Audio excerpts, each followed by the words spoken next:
The fairy tale everyone hoped for after Gypsy Rose Blanchard's parole? It's quickly unraveling into a full-blown drama saga, and not the quiet, behind-the-scenes kind either.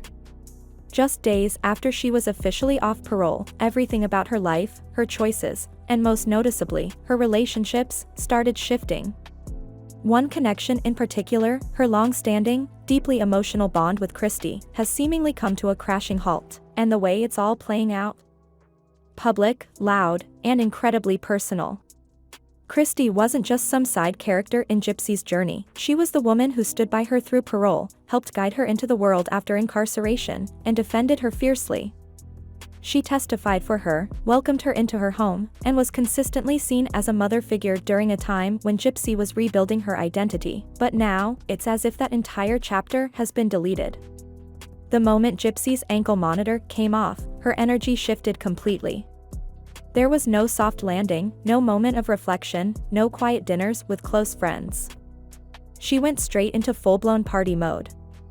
And not just for a night, this was a multi-day, all-access celebration tour. Picture her bouncing from one bar to another, hitting karaoke clubs like she was auditioning for stardom, live-streaming her every move, and dressing up like each night was a different event on a personal festival calendar. It was clear Gypsy wasn't just celebrating her freedom, she was broadcasting it. Her lives on TikTok and Instagram showed her surrounded by new faces, friends she hadn't been seen with during her parole phase, but who now suddenly made up her entire inner circle. Bree, Sheena, Ken, names familiar to those who followed Kristy's earlier journey, oddly enough. They weren't just random acquaintances. These were people who had once been close to Kristy herself, sharing real connections, lives, and memories. Some of them had even been publicly supportive of Kristy in the past. Which is why their sudden tight bond with Gypsy, in Kristy's glaring absence, felt less like coincidence and more like a pointed decision. Bree, for instance, wasn't just a TikTok mutual. She and Kristy used to go live together regularly, cheer each other on, and exchange warm messages in front of viewers. Sheena, too, had a past connection that tied back to Kristy and Ken. He had shown what many fans once described as a soft spot for Kristy. His tone with her was protective, sometimes even tender. It's clear that this new squad of gypsies didn't fall into her life randomly. Their inclusion in her celebration wasn't passive, it was curated. And that's what makes Kristy's exclusion sting even more. No thank you post. No public appreciation. Not even a quick live stream mention. Kristy was absent from everything, despite the fact that Gypsy had made the celebration public from start to finish. Her absence wasn't just noticeable, it was loud. Which brings us to an important moment that might have predicted all this. A few weeks before Gypsy's parole ended, Kristy went live in what now seems like a chilling foreshadowing. In that live, she spoke openly about her growing concerns, specifically naming Bree. She called her a bully. A bad influence. Someone who didn't have Gypsy's best interests at heart. She made it clear she had warned Gypsy about Bree multiple times, and that she feared what would happen if Gypsy chose to ignore those warnings. Well, Gypsy made her choice. And not only did she choose Bree, but she elevated her to a central role in her post-parole celebrations. Bree was seen pouring Gypsy's drinks, hyping her up on live, and encouraging her to keep partying even when it was clear she had gone way past her limit. During one live stream, Gypsy was slurring her words, barely able to speak, and instead of anyone stepping in, Bree just laughed and kept the party going. The vibe wasn't about care or safety, it was about keeping the show alive. To the public, it's more than a friendship fallout. It's a full-on emotional pivot. Gypsy didn't just drift away from Kristy, she actively replaced her with people who used to be part of her world. It's like she's trying to rewrite her narrative, surround herself with a new cast, and erase the people who helped her get to this chapter in the first place. Many believed Gypsy had ghosted Kristy without reason. But according to Kristy herself, she had plenty to say. Right before Gypsy's parole ended, Kristy went live, and this time, she didn't bite her tongue. It wasn't just a venting session, it was a full-blown exposé. Among the most shocking claims? Kristy alleged that Gypsy, at 20 years old, had been privately communicating with Kristy's daughter Mia, who was only 10 at the time. That age gap immediately raised concerns, but it didn't stop there. Kristy claimed that Gypsy also sent Mia a picture of her much older boyfriend. The details of the image weren't spelled out, but Kristy made it clear she found it deeply inappropriate. It was the kind of revelation that makes people stop in their tracks, not just because of the accusation itself, but because of what it meant for Gypsy's carefully managed reputation. Until now, Gypsy had been widely viewed through a sympathetic lens. The girl locked in a nightmare, forced into illness by her mother, and finally freed from a life of lies and manipulation. But this revelation painted a very different picture, one that raised doubts about just how helpless she truly was. And Kristy took it a step further. She argued that if Gypsy had the ability to reach out to Mia at that time, then she also had the ability to ask for help or report what was happening to her.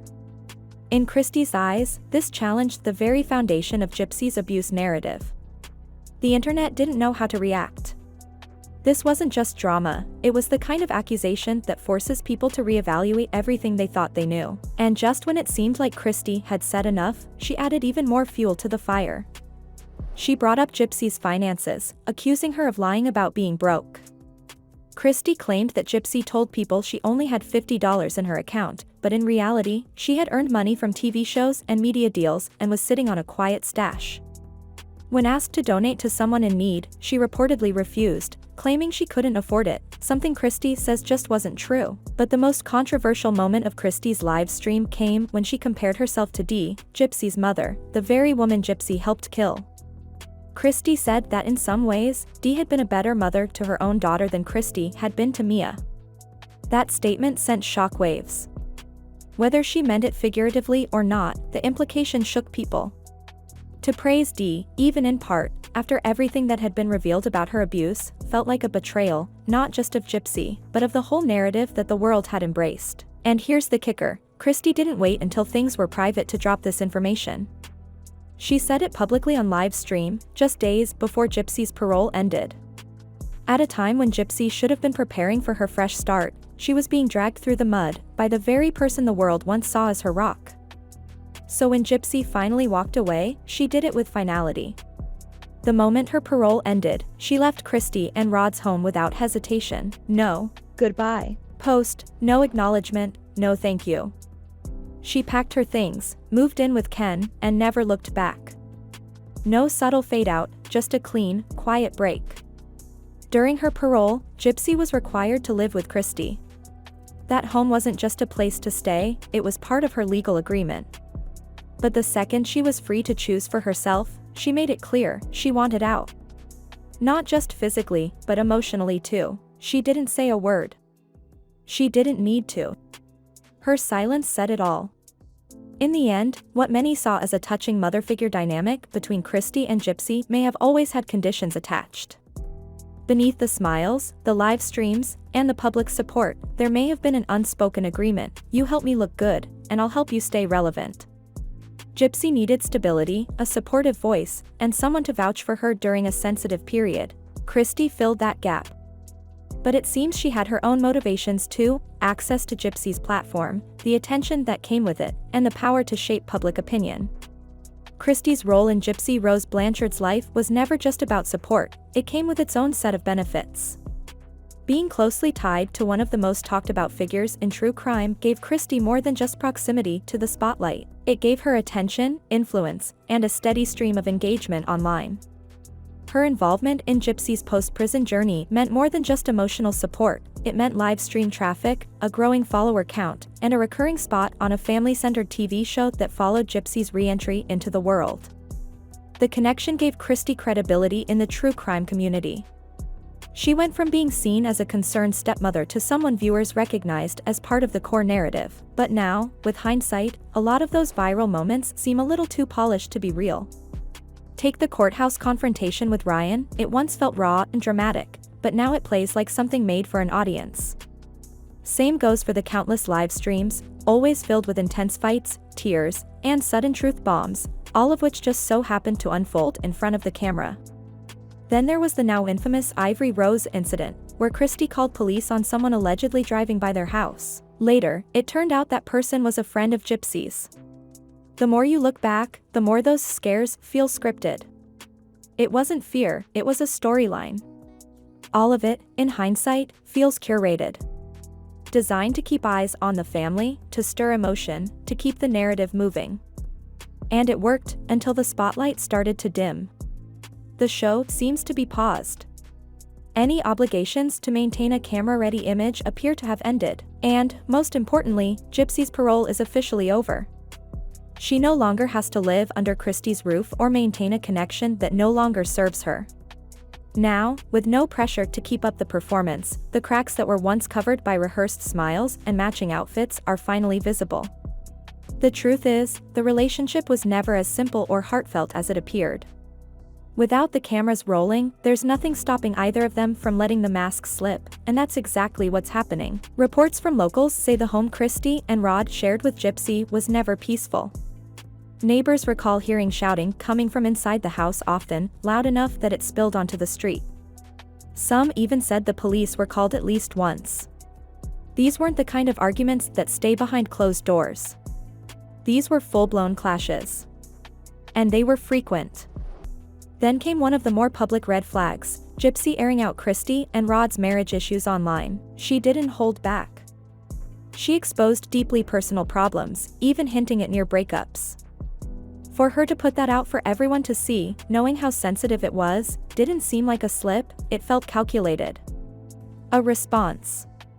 An answer to Kristy going public with her own frustrations about Gypsy. A tit for tat. You go live and share my secrets? Fine. I'll share yours. It became clear, then, that their relationship wasn't about care or mutual respect. It was about leverage. About power. Both of them pulling on opposite ends of a rope, trying to maintain control over how they were seen, how the story was told, and who got the last word. It's no coincidence that the moment Gypsy's parole ended, she left without a word. No goodbye. No public thank you, no appreciation post. Just a quiet exit. She moved in with Ken, left Kristy and Rod behind, and didn't look back. No more obligations. No more pretending. What once looked like a strong, complicated mother-daughter dynamic now reads more like a partnership held together by necessity. Gypsy needed Kristy's support while she was on parole, someone to advocate for her, keep her in a stable home, and help clean up her image online. And Kristy benefited too, from attention, recognition, and a front-row seat in the Gypsy Rose media storm. But now the narrative has collapsed.